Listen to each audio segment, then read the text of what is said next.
Hey, can you imagine? The ancient Tigris River, which once gave life to an entire civilization, has literally vanished. But here's the kicker. They found something at the bottom that turns our understanding of the past upside down. These lands, considered the beginning of human civilization, have hidden secrets for centuries. And now, thanks to climate change and other issues, we can look right into their hearts. In this video, you'll learn what scientists have found at the bottom of the Tigris, and why this discovery could rewrite history. Get ready for amazing discoveries. The Tigris is a great river of Mesopotamia and the Middle East, serving as the left and most powerful tributary of the Shatt al-Arab. The Tigris is approximately 1,180 miles long, and its basin covers an area of about 145,000 square miles, with almost half of this area located in Iraq. The river sources are in the mountains of the eastern Taurus, located in eastern Turkey. The Tigris flows through the Jazira Plateau and most of the Mesopotamian lowlands. Near the city of Al-Qarna, located in the southeast of Iraq, the waters of the Tigris merge with the waters of the Euphrates, forming the Shatt al-Arab, which then flows into the Persian Gulf. The Tigris River basin is marked by a significant diversity of natural landscapes. According to ancient sources, like the writings of Pliny, in ancient times, the Euphrates flowed into the sea through a separate channel. Regardless of the Tigris, important settlements are located along the banks of the Tigris. The capital of Iraq, Baghdad, stretches along its banks. The port city of Basra stretches on both sides. Shatt al-Arab. In ancient times, there were major cities along the banks of the Tigris that used its water to irrigate agricultural lands. Among the well-known cities located along the river were Nineveh, Ctesiphon, and Seleucia. Around 2400 BC. To supply the city of Lagash with water from the Tigris, a canal was dug. The main source of the Tigris River's water comes from rainfall and melting snow, coming in through numerous tributaries from the mountainous regions of eastern Anatolia and the Zagros. In the upper reaches of the river in Turkey, the average annual rainfall ranges from 40 to 12,000 miles. But as the river moves south and crosses into Iraq, that figure decreases, dropping to 4,000 miles and lower in the lower reaches. Most of the rainfall occurs in the winter. The peak water level in the river occurs in spring, from April to May. The average annual water flow in the Tigris. In 2009, according to data from the Iraqi Ministry of Water Resources, it was 19.48 cubic miles. 75% of the total annual flow comes from the period between February and June. Among the largest tributaries of the Tigris are the Great and Little Zab, Diyala, Karka, and Al-Uzain. However, today the Tigris River is facing serious challenges, and human activity is literally choking it like never before. A powerful flow, especially in Iraq, where it, along with the Euphrates River, played a key role in the creation of Mesopotamia at the dawn of history, the cradle of civilization thousands of years ago. What are the reasons for the Tigris drying up? The river that serves as a link between the legendary cities of Mosul, Baghdad, and Basra. At one time, it was blocked by dams, most of which are located upstream in Turkey. The age-old traditions of Iraqi farmers also don't help maintain the water level in the river.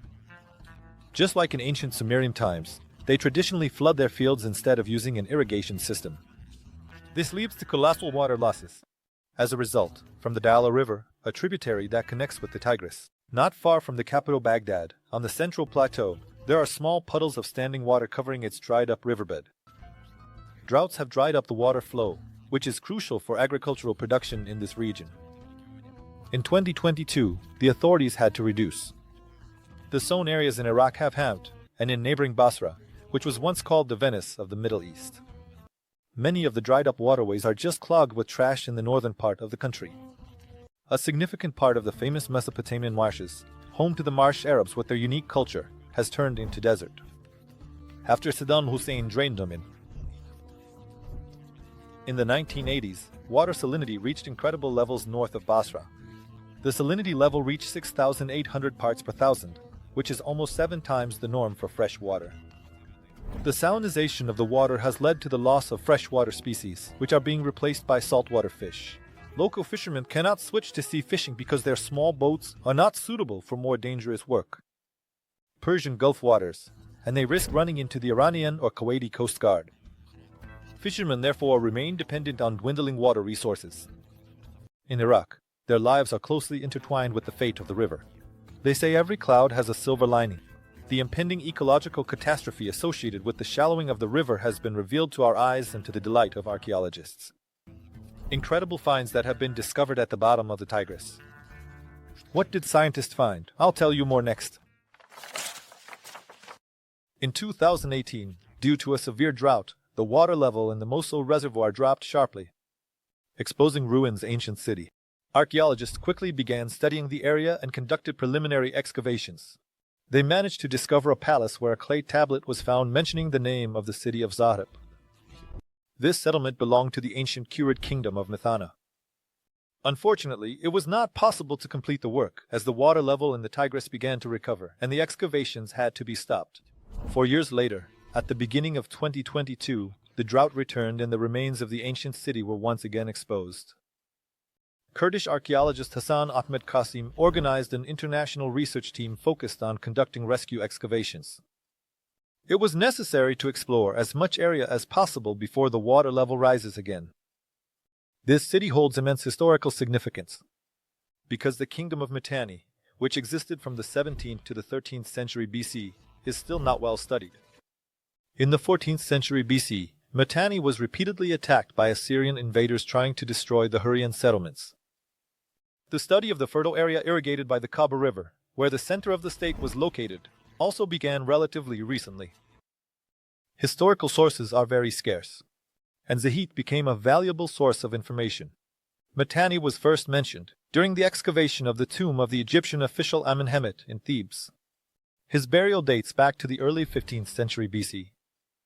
The Egyptians referred to Mitanni as the land of two rivers, meaning the Tigris and the Euphrates. The Hittites called this country land of the Hurrian. Who are the Hurrians? This people appeared in the regions of northern Mesopotamia about 4,500 years ago. It is believed that they originated from the Armenian highlands and settled along the tributaries of the Tigris, creating the kingdom of Mitanni with its capital at Washukani, located somewhere in the upper part of the Kaba River. This state covered about 15 acres and was an important trade and administrative center on the banks of the Tigris. Archaeologists found the foundation of a large warehouse, city fortifications, and residential buildings made of sun-baked bricks.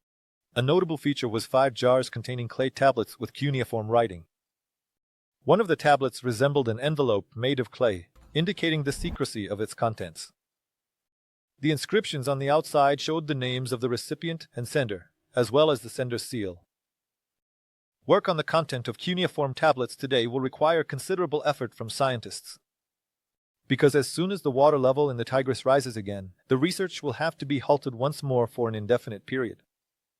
For now, temporary tarpaulin covers are being used to preserve the structure of the buildings and slow down the damage from erosion. Now let's figure out where the Tigris River begins and what its water resources are. The Tigris River begins at an elevation of 4,100 feet. Flowing out of the mountain Lake Hazar in the Armenian Taurus region, located in the Maidan district of Elazig province in Turkey. Here, the river is called the Dikil. From its source, it flows southeast through the Maidan Gorge, changing the name to Maidan after the name of the city through which the Russell passes.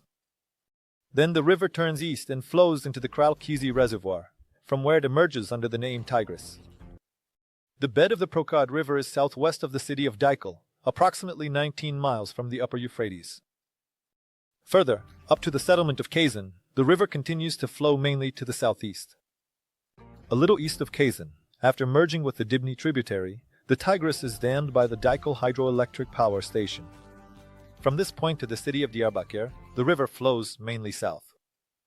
Before the city of Diyarbakir, the Tigris enters the Diyarbakir Plain, representing a wide intermountain valley, bounded by the western Karakahalidak Mountains and the eastern foothills of the eastern Taurus. After the confluence with the Batman tributary, the river once again heads through hilly terrain, passing through deep gorges and forming numerous rapids. After crossing the Median Mountains and the foothills of Mount Jundak, the Tigris reaches the El Jazeera Plateau in the northern part of Mesopotamia. As you can see, the Tigris River is really big and flows through 2 countries, Turkey and Iraq. Such a long riverbed should bring economic benefits to both countries. But is everything so rosy? Since ancient times, the Tigris River has served as an important transportation route in the region, much of which is covered by desert. Ships with a shallow draft could navigate the river all the way to Baghdad, but to travel further upstream to Mosul, they had to use rafts.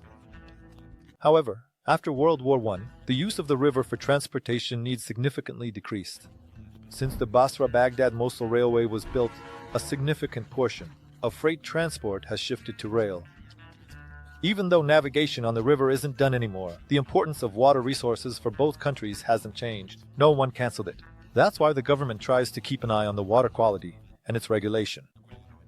How does that happen? I'll tell you more. To provide water to the arid and semi-desert areas adjacent to the river valley in Iraq and Turkey, many dams have been built on the Tigris. These structures are part of a large-scale project to transform river systems. Tigris and Euphrates, which began in the 20th century and gained the most momentum in the second half of the century. The need to build dams was driven by economic needs such as increasing demand for water resources for energy and water supply. Driven by post-war economic growth and the expansion of agriculture. At the same time, the construction of dams has become a source of numerous cross-border disputes, the resolution of which is tied to the development of effective water resource management methods. How successful the search for these methods is remains unknown. But I found information about how the dams operate separately in Iraq and Turkey.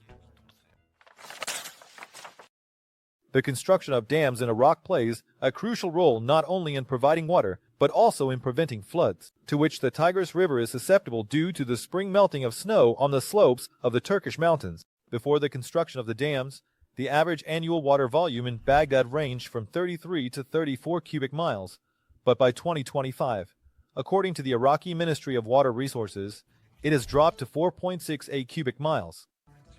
The largest dam in Iraq is the Mosul Hydroelectric Power Station, which was built from 1980 to 1986. It has a capacity of 1,052 megawatts. About 12.5 miles southeast of it lies the unfinished Badush Hydroelectric Power Station, which was supposed to regulate the unstable water discharge from the upstream Mosul Dam. The construction of this station, which began in 1990s and suspended in 2003 due to the coalition invasion of Iraq. It remains a relevant project, considering the existing concerns about the stability of the Mosul Dam. So, what's the deal with the dam in Turkey? Although most of the Tigris River basin is located in Iraq, the main source of water comes from the upper reaches in the Turkish mountains. What puts this country in a more advantageous position compared to other states, whose lands are covered by the basin? In Turkey, on the Tigris River, 2 hydroelectric power stations have been built since 1985, Kralkizi with a capacity of 94 megawatts and Dikil with a capacity of 110 megawatts. The construction of the third dam with power of 1,200 megawatts is ongoing. The Jizr hydropower station, with a capacity of 240 megawatts, is in the planning stage. Studies on the irrigation and energy use possibilities of the REC in southeastern Turkey, which began in. They served as the foundation for the implementation of a major project aimed at socio-economic development. Southeastern Anatolia. The Southern Anatolian Development Program envisaged the construction of 22 dams, 19 hydroelectric power plants, as well as drainage systems and irrigation networks on the Tigris and Euphrates rivers. However, with such large-scale dam construction in Turkey, their building sparks debates over the potential impact on environmental conditions, the archaeological heritage, and the reduction of water flowed downstream. Right at the beginning of the video, I told you about the amazing archaeological finds that scientists discovered at the bottom of the Tigris River. Did you know that this amazing waterway also has religious significance? In Sumerian Akkadian mythology, the Tigris River is associated with divine creation. According to the legends, the creator of the Tigris is the Sumerian god Enki, who is not only considered the creator of the river, but also the one who filled it with flowing water. In Akkadian tradition, the creator of the Tigris and Euphrates is Marduk, the son of Enki, who created these rivers from the eye sockets of Tiamat. The Tigris River is mentioned in the Bible twice. In the book of Genesis, it says that the Tigris is the third of 4 rivers that flow out of Eden. In the book of the prophet Daniel, It says that Daniel received one of his revelations near the great river Tigris. Isn't it amazing? But just as fascinating will be the journey to the sources of the Tigris, where every inch is soaked in thousands of years of history. Reaching the sources of the Tigris River is no easy task. At the point where the dirt road ends, a narrow path begins, winding through the rocky cliffs. The path narrows down to the size of a goat trail, twisting and dangerous, climbing up the slope until it's stopped by a bubbling spring. The powerful spring flow disappears into a large arched tunnel. When the water comes to the surface, after nearly 5,000 feet, it's already much calmer. The ancient Assyrians believed the underground channel of the river was a meeting for the physical and spiritual worlds. Thousands of years ago, the Assyrian army would travel upstream to make sacrifices. At the mouth of the tunnel, the rocky terrain still rises high. Tiglath-Pileser, the king of the Syrian Empire, who ruled from 1114 to 1076 BC. Time has softened its contours, but it still stands tall and majestic, symbolizing its power. The source of the Tigris is located in modern-day Turkey, from where it flows southeast, passing through the mountainous regions of northeastern Syria. Then the river flows through the cities of Mosul, Tikrit, and Samarra, getting closer to Baghdad. In the southern part of Iraq, the vast Mesopotamian marshes swallow the Tigris, and it merges with the Euphrates River, flowing into the Persian Gulf. About 8,000 years ago, our hunter-gatherer ancestors settled in the wide valley between these rivers. They engaged in agriculture and livestock farming, making this area the cradle of civilization. In the first city-states, like Eridu, Ur, and Uruk, the wheel, writing, as well as the first legal systems, sailing ships, beer, and poetry were created. However, the millennia-old conflicts that have affected modern Iraq sometimes make us forget that it was the Tigris River that guarded and shaped our shared civilization. The Tigris River has immense historical and natural significance. If measures are not taken to eliminate its shallowing, this may happen, an ecological disaster. Let's hope that the authorities in Iraq and Turkey will indeed do everything they can to avoid this. And now, friends, I want to make you an interesting offer. You have a unique opportunity to become part of our team. If you have video editing skills, you can voice over videos in Russian, English, and other languages. Or do you write interesting scripts? We will be happy to work with you. Message our Telegram bot. The link is in the description. That's all for today. See you next time.